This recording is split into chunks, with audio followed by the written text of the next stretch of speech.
정치권을 뒤흔든 대선 제보 조작 파문이 일단락 국면에 돌입했습니다. 보름 넘게 침묵을 지켜온 안철수 전 대표는 이 사건에 대한 정치적, 도의적 책임을 지겠다고 밝히며 국민 앞에 머리를 숙였습니다. 여소야대 전국에서 키플레이어로 주목받아온 국민의당을 최악의 위기로 몰아넣은 이번 사건의 전말을 이준삼 기자가 여의도 족집게에서 짚어봤습니다.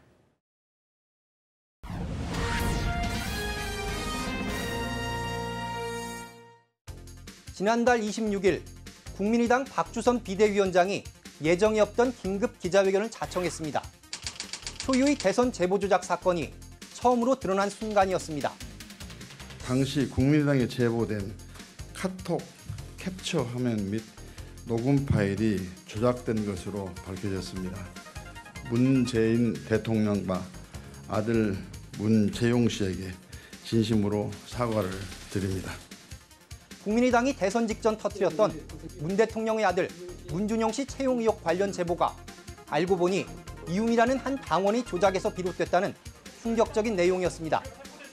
박 비대위원장은 거듭 머리를 숙였지만 충격파는 일파, 만파 확산됐습니다. 조작 사실을 확인한 검찰은 이우미 씨를 구속하고 본격적인 수사에 착수했고 국민의당도 당 차원에서 자체 조사에 나섰습니다. 하지만 일주일 만에 나온 국민의당의 진상조사 내용은 셀프 면죄부 논란으로 이어졌습니다. 10명의 순사가 1명의 도둑을 못 잡는다는 말이 있습니다. 증거를 조작하려고 마음먹은 사람이 만들어낸 상황에 당의 검증 시스템은 증거 조작을 걸러내지 못하고 무력했습니다.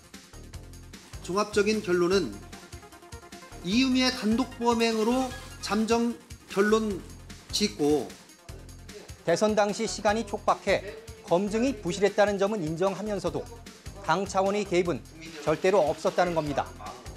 또 당시 대선 후보였던 안철수 전 대표 등 당 지도부도 개입한 사실이 없다고 결론지었습니다. 여론의 시선은 곱지 않았습니다. 검찰 수사가 본격화한 상황에서 나온 이런 결론에 대해 꼬리 자르기라는 비판까지 제기됐습니다. 이번 사건은 당 지지율에도 직격탄으로 작용했습니다. 국민의당 지지율은 연속 3주째 최하위권에 머물러 있습니다. 국민의당은 지난달 마지막 주 창당 이후 최저 지지율인 5%를 기록한 데 이어 이달 첫 주에는 여기서 또다시 1%포인트 하락했습니다.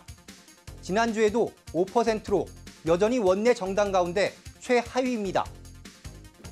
텃밭이었던 호남에서조차 자유한국당의 추월을 허용했습니다.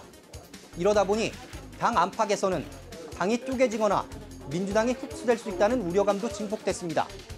실제로 호남계 인사들을 중심으로 탈당 가능성이 계속 제기됐고 정계 개편 시나리오까지 나돌았습니다. 그렇게 이야기하시는 분들도 계실 겁니다. 직접적으로 그런 말씀 들어본 적은 없고요. 이런 풍파 속에서도 줄곧 칩거 모드를 유지했던 안철수 전 대표. 그가 국민들 앞에 머리를 숙인 건 사건이 불거진 지 16일 만이었습니다. 자신이 직접 영입했던 이준서 전 최고위원마저 구속되자 더는 입장 표명을 미루기 어려웠을 것이라는 지적이 나왔습니다. 참담한 심정으로 이 자리에 섰습니다. 이번 제보 조작 사건은 어떤 이유로도 용납될 수 없는 일입니다. 이번 사건에 대한 정치적, 도의적 책임은 전적으로 후보였던 제게 있습니다. 모든 짐은 제가 짊어지고 가겠습니다. 하지만 제보 조작 사전인지 의혹은 전면 부인했습니다. 또 정계 은퇴 질문에는 즉답을 피했습니다. 이른바 안풍을 일으키며 새 정치 아이콘으로 화려하게 등장했던 안철수. 그리고 그가 만든 국민의당이 기사 회생의 발판을 마련할 수 있을지는 장담하기 어렵습니다.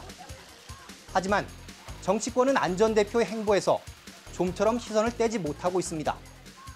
그의 정치적 재기도 그렇지만 그의 행보에 따라 정계의 지각 변동이 일어날 개연성이 작지 않기 때문입니다. 국민의당 윗선을 겨냥한 검찰의 수사도 녹록치 않은 상황. 이 사건을 둘러싼 여지는 한동안 지속될 수밖에 없을 것으로 보입니다. 지금까지 여의도 쪽집게였습니다.